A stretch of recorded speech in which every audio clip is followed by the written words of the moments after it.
Alright, so the last time we saw this one, the back was just about to be glued together, or it was then glued together. Put the little cape things on if those weren't there, and at this point everything is pretty much masked off. The saber has a bag around it. Vader's head over here, the eyes are masked off, and the bottom of the neck. This would have been easier if I simply hadn't glued the eyes in. I tried prying them out, but that wasn't going to work. Basically, at this point, all the parts need to get a primer. I still have to do the seam on the back of this, but the inside looks pretty good. And one thing I may have to do is take a heat gun to the cape overall to help it to form fit. It's a little better now, but it's still definitely not really there.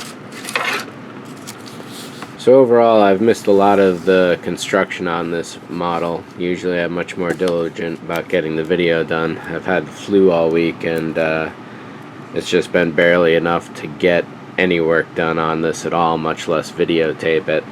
And you can probably tell by my voice, I'm still kind of recovering. So even before this, there are days where I could barely talk, and it just wasn't conducive to videotape at all. So it's moving along, and everything overall so far is pretty simple. All the wiring constructs I do tend to be somewhat more on the esoteric or artistic side, so you're always going to do your own version, I think. Maybe you do it a little neater or not, but other than that, it's a really simple kit. There's not a lot you can go wrong with it, or can modify it to make it look all that much better, I don't think, without really going to town. But it is what it is, and for $10 this is definitely a good buy. And I still got the base to make, which is going to be something of a unique thing, because it'll be contact points with magnets in the base. So he'll stand and it'll be on, move him a little over, and it's off. I gotta find a particular base for that to do it with, though. So that search is on. Alright, so with Vader here, cut away a lot of the glue that had fallen down there. Everything is still masked. Everything else looks pretty good, though I did do a lot of work on the boots here. These are still looking really rough. I may have to do yet one more pass on those.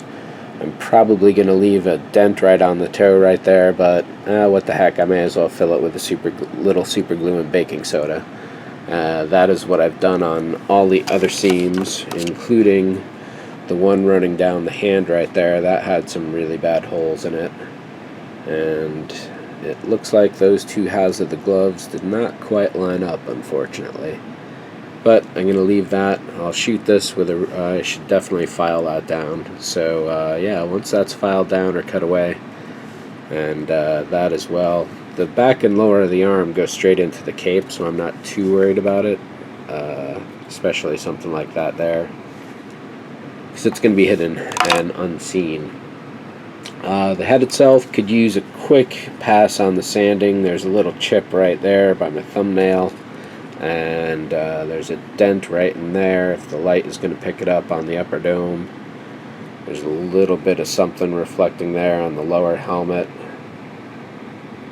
And I don't mind if that patch goes away at all.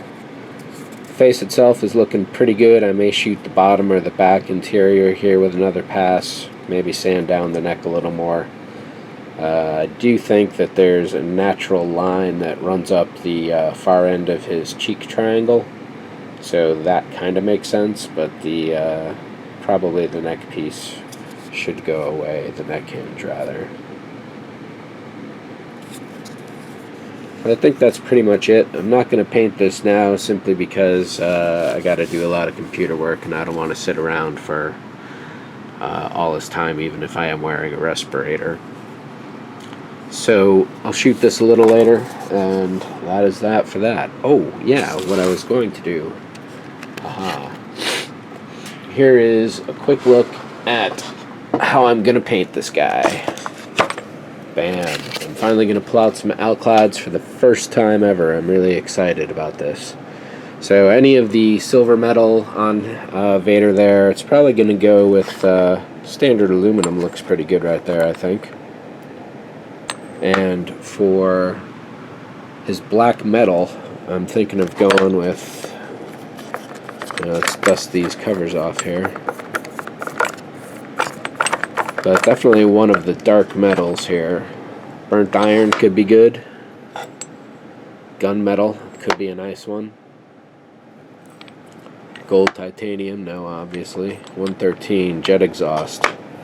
115 stainless steel. Ooh. Yeah, so maybe the base of stainless steel with a light pass of either burnt iron or the jet exhaust or the gunmetal.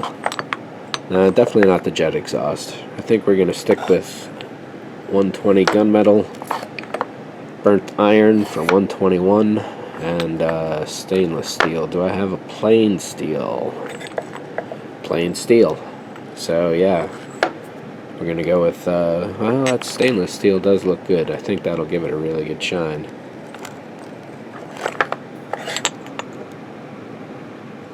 That's going to be a much more flat finish probably. So yeah, definitely the stainless steel, I guess, as a base.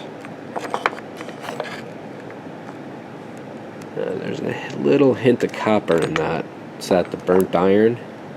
I guess that makes sense. Yeah, I'll have to put down a stronger. I'll have to put down a stronger layer of the paint on that cap right there. So it might be gunmetal, I guess.